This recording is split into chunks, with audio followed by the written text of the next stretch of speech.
Ada pertanyaan mendasar di banyak pikiran masyarakat, yaitu apakah kebijakan luar negeri kita saat ini sudah yang terbaik untuk bangsa dan negara? Apakah miring ke satu penjuru ke Tiongkok melanggar kebijakan bebas aktif dalam politik luar negeri? Apakah meledaknya COVID saat ini masuk kategori gelombang kedua? Seluruh Jawa Bali merah catatan penyebaran COVID-nya.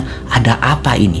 Apakah karena 2 juta orang mudik lebaran kemarin? Atau ada tangan globalis yang masuk? Menjawab pertanyaan sederhana ini akan menjawab pantaskah jabatan 3 kali dilakukan dengan merubah atau mengamandemen Undang-Undang Dasar. Banyak yang mendukung jabatan 3 kali beliau karena merasa manfaat kehadiran beliau di jabatan tersebut. Namun, partai politik yang masing-masing sudah punya putra mahkota ingin juga sang putra atau putri mahkota menjadi orang nomor 1 atau nomor 2 di Indonesia. Strateginya adalah dukung 3 kali dengan syarat putra mahkota atau putri mahkota jadi orang nomor 2-nya. Kalau tidak, mereka tidak akan mendukung. Tetapi New Mind percaya diri. Walau diubah di amandemen Undang-Undang Dasar tersebut, jadi boleh jabatan presiden 3 kali dan incumbent melaju mencalonkan untuk ketiga kalinya, maka ini menjadi perjuangan menarik antara old mind incumbent versus new mind. Perjuangan melawan yang terbaik adalah kompetisi yang paling menantang.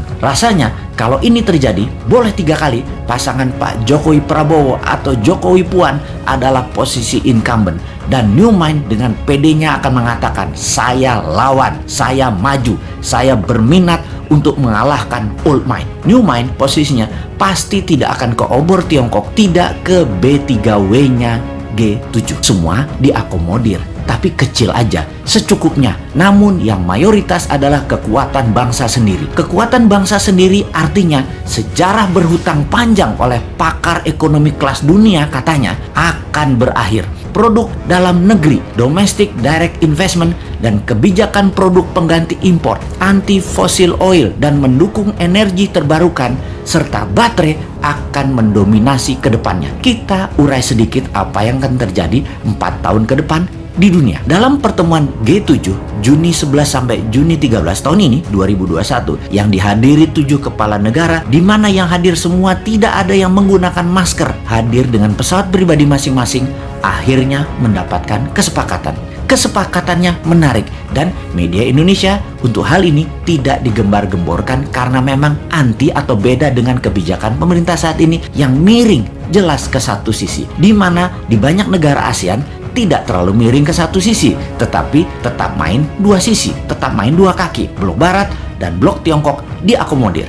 Karena media tidak menyorot, maka ya sudah, New Mind saja yang menyorotinya. Kebijakan G7 tersebut jelas anti BRI atau Belt Road Initiative-nya Beijing, anti strategi Debt Trap Economic Approach kolonialisasi 5.0 yang dijalankan Tiongkok ke luar negeri. Apa kebijakan mereka? Negara G7 ini, yaitu 7 negara besar di luar Rusia dan Tiongkok. Mereka, G7 atau Group of Seven, adalah organisasi 7 negara terbesar di dunia secara per kapita, secara gross domestic bruto. Negara-negara ini adalah Kanada, Prancis, Jerman, Italia, Jepang, Inggris, dan Amerika Serikat. G7 menyumbang hampir 60% dari kekayaan bersih global atau sekitar 317 triliun dolar. 42-46% dari produk domestik bruto atau PDB global dunia.